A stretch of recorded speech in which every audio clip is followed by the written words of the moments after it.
There are stories that begin in pain and end in triumph. And then there are stories that refuse to stay neat. Stories that keep unraveling, layer by layer, long after you think you have finally understood them. Joyce Meyer's story is one of the second kind. On the surface, it looks like one of the most remarkable redemption arcs in modern religious history. A woman born into poverty and abuse, abandoned by the people who were supposed to protect her, dragged through a disastrous first marriage, and yet somehow rising to become one of the most recognized Christian voices on the planet. Stadiums filled with tens of thousands. Television programs broadcast in more than 100 countries. Over 100 books published. Millions of lives reportedly changed. But here is the question that keeps surfacing no matter how many times it gets pushed down. What happens when the story beneath the story is darker than anyone was prepared to admit? What happens when the very foundation of that triumph is built on secrets, controversies, and contradictions that the public was never fully shown? What happens when the person selling healing is themselves still bleeding in ways they may not even fully understand? This is not a story about tearing down a woman who has suffered. Joyce Meyer has genuinely suffered. That part is not in question. This is a story about asking harder questions. About looking at the full picture rather than the carefully curated highlight reel. Because the tragedy of Joyce Meyer is not simply what happened to her as a child, as devastating as that was. The tragedy is everything that came after. And some of it will genuinely leave you breathless. To understand Joyce Meyer, you have to understand St. Louis, Missouri in the 1940s. You have to understand what it meant to be a working-class family in post-war America, where men came home from battlefields carrying wounds that no one had language for, where women were expected to endure in silence, and where children were seen but rarely heard, and almost never believed. Into this world, Pauline Joyce Hutcherson was born on June 4, 1943. She was the daughter of a man who went to war and came back a stranger, and a mother who watched what was happening inside her own home and made the devastating choice to look away. The details of what Joyce endured during her childhood are not easy to sit with. She has spoken about them publicly over the course of decades, not to generate sympathy. She has always been clear about that, but because she believes that naming trauma is the first step toward dismantling its power over your life. What her father did to her began when she was very young and continued, by her own account, more than 200 times over the course of her childhood and adolescence. The abuse was not limited to physical violations. It encompassed psychological manipulation of the most corrosive kind. Her father convinced her that silence was her only option. He constructed a reality in which speaking would be more dangerous than enduring. And because she was a child, she believed him. What makes this particular chapter of her story so devastating is not only the abuse itself, but the conspiracy of silence that surrounded it. Her mother was present. Her mother was aware that something was profoundly wrong within the walls of their home. And yet intervention never came. For a child who is being harmed, the failure of a protective parent to act is not a passive event. It is its own form of betrayal. It communicates something deeply destructive to a developing mind, namely, that your pain is not worth fighting for. That you are not worth fighting for. Joyce has said as much in her own words over the years. The wound inflicted by her father's actions was severe. But the wound inflicted by her mother's silence cut in a different direction and in some ways ran just as deep. She turned to faith at 9 years old. That is a detail that tends to get mentioned quickly in biographical summaries, as though it were simply a data point on a timeline. But consider what it actually means. A 9-year-old child, living inside a nightmare that she cannot escape and cannot tell anyone about, reaches for the idea of God as the only available source of comfort. Faith at that age, in those circumstances, is not theology, is survival, is the act of a child searching desperately for something that feels solid in a world that has proven itself to be terrifyingly unstable. That impulse, that desperate reaching for something transcendent in the middle of unbearable pain, would become the defining characteristic of everything Joyce Meyer built in the decades that followed. Understanding that origin matters enormously, because it means that her entire ministry, all of it, every book, every sermon, every television broadcast, grew out of the soil of trauma. And trauma, when it is not fully healed, has a way of shaping everything it touches, even the most beautiful things. When Joyce turned 18, she did not walk out of her parents' home toward freedom. She ran. And running from something rather than toward something almost always leads a person into the arms of the first available exit, regardless of whether that exit leads somewhere safe. Her first marriage was not a love story. It was an evacuation strategy. She married a man she barely knew because marriage, in her mind, represented the fastest route out of a home that had become synonymous with suffering. What she found instead was a different kind of trap. Her first husband was, by every account she has given, a deeply unreliable man. He was unfaithful from early in their relationship. He was financially irresponsible in ways that left her stranded, sometimes literally. There is a story she has told about being abandoned in Albuquerque, New Mexico, left without money or transportation, forced to rely on near strangers to find her way back home. That image captures something essential about the dynamic of that marriage. She was once again in a situation where someone who was supposed to protect her had instead made her profoundly vulnerable. The marriage produced a son, David. And it produced something else, something that Joyce has been remarkably honest about over the years despite the reputational risk it carries. She became complicit, under his influence and pressure, in stealing from her employer. Payroll checks were taken and cashed. The money funded her husband's indulgences. She has said clearly that she knew it was wrong. She has said clearly that fear and emotional dependence kept her from refusing. And she spent years afterward repaying every dollar that had been taken. That act of restitution matters. It speaks to a genuine moral reckoning. But the fact that she was drawn into criminal behavior at all is a window into just how thoroughly her childhood had dismantled her capacity to protect herself. When you grow up being told through actions rather than words that your judgment does not matter, and that resistance is futile, you do not suddenly develop strong boundaries the moment you leave home. You carry the damage with you. Her husband's path ended for a time in prison. His fraudulent check-writing scheme caught up with him, and Joyce filed for divorce. She was finally free. But freedom, when it arrives after years of sustained trauma, does not automatically feel like relief. It can feel like emptiness, like falling, like a silence so loud it becomes unbearable. That is exactly what happened. She smoked heavily. She spent nights in bars. She moved through a series of short-lived relationships, searching for something she could not name and not finding it anywhere she looked. She was not a woman rebelling against morality. She was a woman drowning in pain she had never been allowed to process, reaching for anything that might temporarily stop the sensation of sinking. In 1966, Joyce met Dave Meyer. By her own description, and by the account of everyone who has observed their relationship over the decades, Dave Meyer is a genuinely remarkable human being.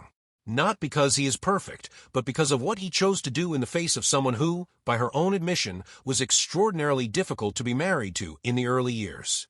Joyce has never soft-pedaled what she was like as a young wife. She was angry. She was controlling. She was verbally aggressive in ways that would have driven most people away. She describes herself during that period as someone carrying a loaded weapon of unprocessed rage, and Dave Meyer was the person standing closest in range. He did not leave. That is the remarkable part. He stayed, and he stayed with a particular kind of wisdom that goes beyond simple patience.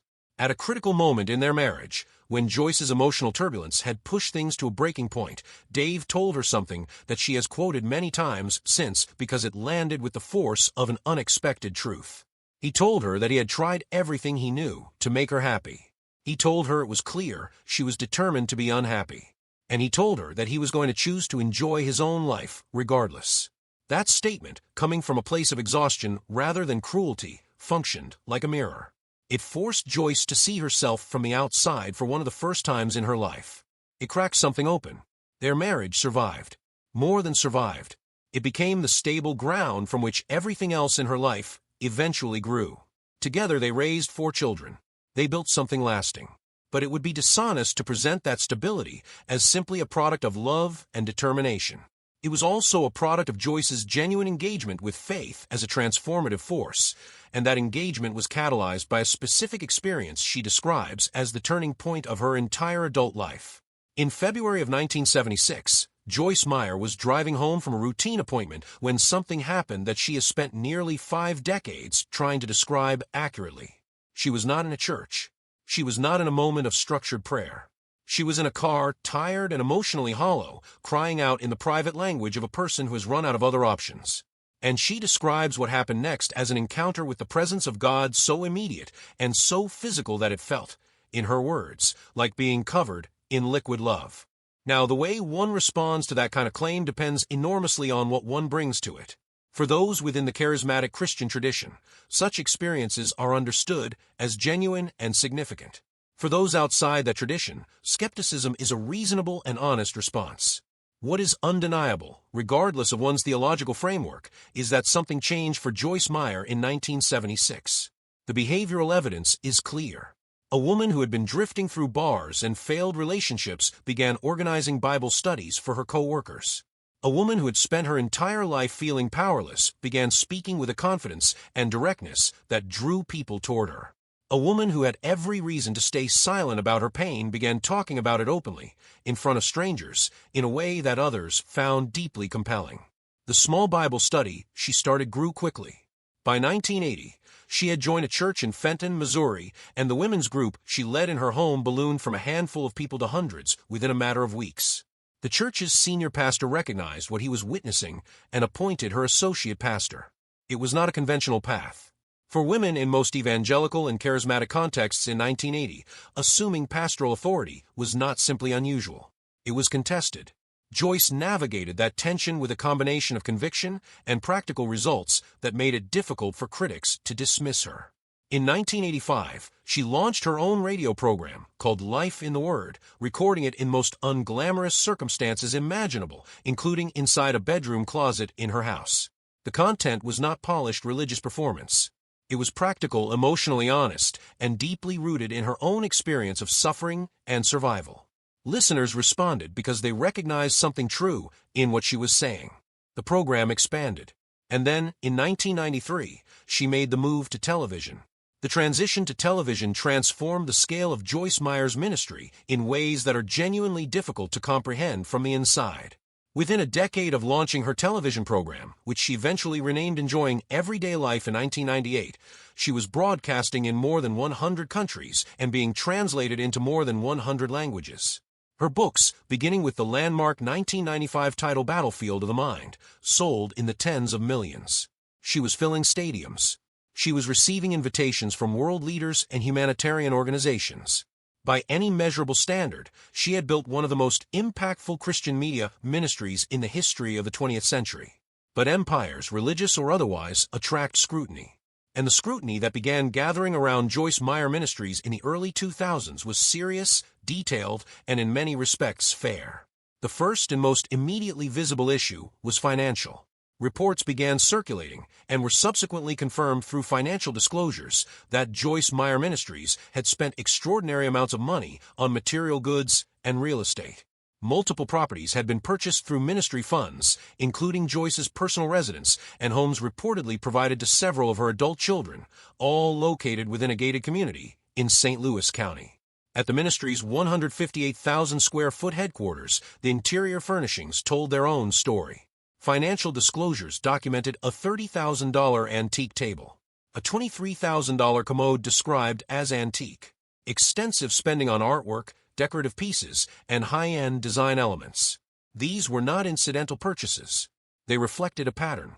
And then there was the airplane, a $10 million Gulfstream IV private jet, purchased through ministry resources and used by Joyce and her team for travel to conferences and speaking engagements.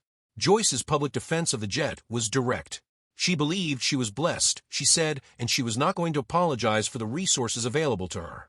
That response revealed something important about how she understood the relationship between material prosperity and spiritual favor. And it brought her theological framework into sharp relief. Joyce Meyer had, for much of her ministry's development, operated within the orbit of what is broadly called prosperity theology, the teaching that genuine faith and faithful living produce tangible material blessings, including financial wealth and physical health. She did not always occupy the most extreme version of this theology. But the implication that material abundance was evidence of divine favor, and by extension that material struggle might indicate spiritual deficiency, was present in enough of her teaching to draw sustained and legitimate criticism. In 2007, the scrutiny became official. Senator Chuck Grassley of Iowa, then the ranking member of the Senate Finance Committee, launched a formal inquiry into the financial practices of 6 major televangelists. Joyce Meyer was on that list. The investigation was specifically focused on whether these ministries were abusing their tax-exempt status, using non-profit organizational structures to fund lifestyles and expenditures that bore no clear relationship to charitable or religious purpose. The implications of that investigation deserve to be understood clearly. Tax-exempt status for religious organizations in the United States is not a right. It is a privilege extended in recognition of the presumed public benefit such organizations provide. When a ministry's financial disclosures suggest that millions of dollars in donated funds are being used to purchase luxury furniture, private jets, and personal residences for the minister's family, the question of whether that organization is genuinely functioning as a public benefit entity rather than as a private wealth generation vehicle with religious language attached is entirely legitimate. It is not anti-religious. It is not unfair. It is the basic exercise of public accountability that the tax code was designed to enable.